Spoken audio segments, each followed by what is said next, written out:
ko na naghahanap ka ngayon ng pagkakakitaan. Malamang isa kang OFW o empleyado na nawalan ng trabaho dala ng panahong ito. Pero bago ang lahat, alam nyo ba na simula nung tumama ang pandemya sa ating bansa, ay marami talagang negosyong naapektuhan, lalugi at nagsara na nagresulta sa pagkawala ng trabaho sa marami sa ating mga kababayan. Ngunit, merong mga negosyo na malakas kahit sa gitna ng panahon ng pandemya, gaya ng mga health and wellness, na dahil sa kalusugan ay dinagsa ng ating mga kababayan. At pagkain din na bumubusog sa ating katawan. At sa gitna ng limitasyon sa paglabas ay nandyan ang iba't ibang delivery service na naghahatid sa atin ng mga online orders. Sila yung mga halimbawa ng mga negosyong lumakas sa gitna ng pandemya, pero alam nyo ba na ang delivery service lang ang nangingibabaw sa lahat ng to? Sa kahit anong sitwasyon, palaging in demand talaga ang negosyong ito. Mapapagkain, gadgets, rubber shoes, damit o mahalagang bagay o dokumento o kahit ano pa yan. O gusto mong matanggap o maipadala ka agad, sa anumang oras o panahon, talagang delivery service ang kailangan. Sa bawat pag-ikot ng mga motor ng delivery service na makikita mo sa iba't ibang lugar ay katumbas din ang pag-ikot ng ekonomiya sa ating bansa.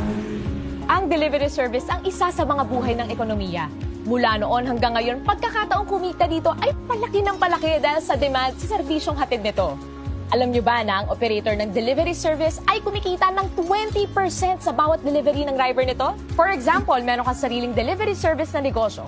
Kung nag-average ang rider mo ng 500 pesos per delivery transaction, aba, may 20% na kita mo doon ay 100 pesos. At kung nakaka-10 delivery ang rider mo sa isang araw, meron kang kita ng 1,000 pesos bilang operator.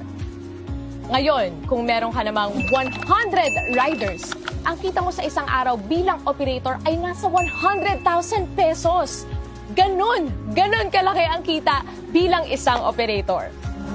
Paano nga ba maging isang operator at magkaroon ng sariling delivery service na negosyo? Hindi biro ang magtayo ng isang delivery service na negosyo. Unang-una, kailangan mo ng malaking kapital na mahigit 30 million para iset up ang opisina at maghanap ng mga empleyado para sa operations nito.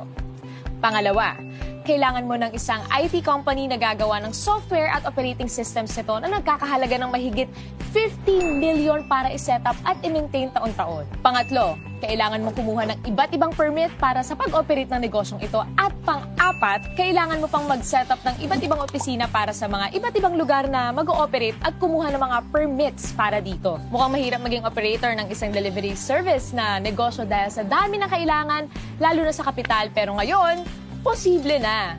Worry no more dahil nandito na ang isang delivery service company na pwede kang maging online franchise operator.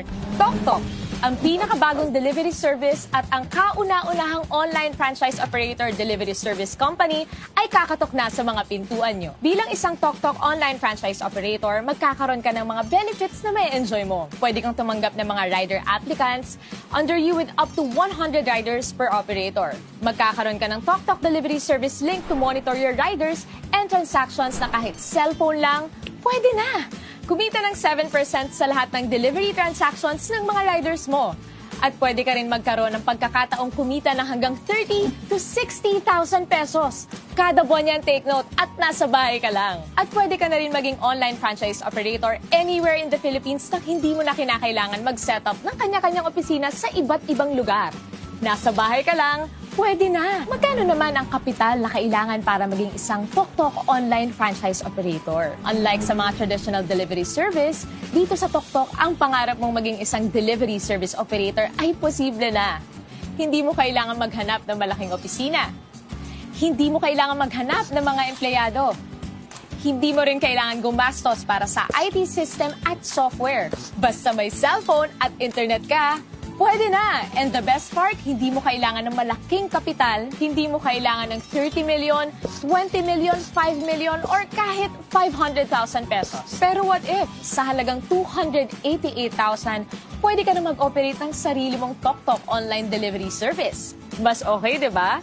Huwag ka muna mag-celebrate dahil naintindihan ni TokTok ang pinagdadaanan ng karamihan sa ating mga kababayan sa panahong ito. Kaya from 288,000, ginawa na lang nilang 58,888 ang kapital para maging isang TokTok online franchise operator. Kaya Operate na agad! Dalawa ang paraan para kumita dito bilang TokTok Online Franchise Operator. Una, magkaroon ka ng personal delivery link na pwede mong i-post at i-share.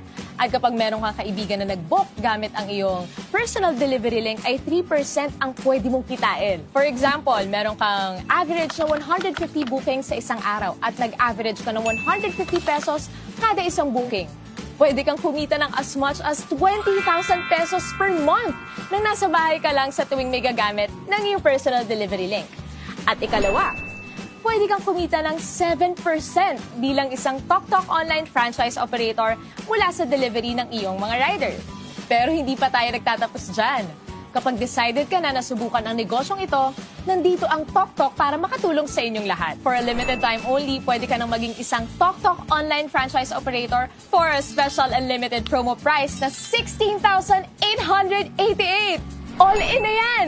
Wow na wow talaga! Tandaan, promo lang to at kung gusto mong simulan ang negosyong ito para sa mga iba na nakaka-excite na impormasyon, kontakin mo lang ang taong nagpakilala sa'yo ng negosyong ito.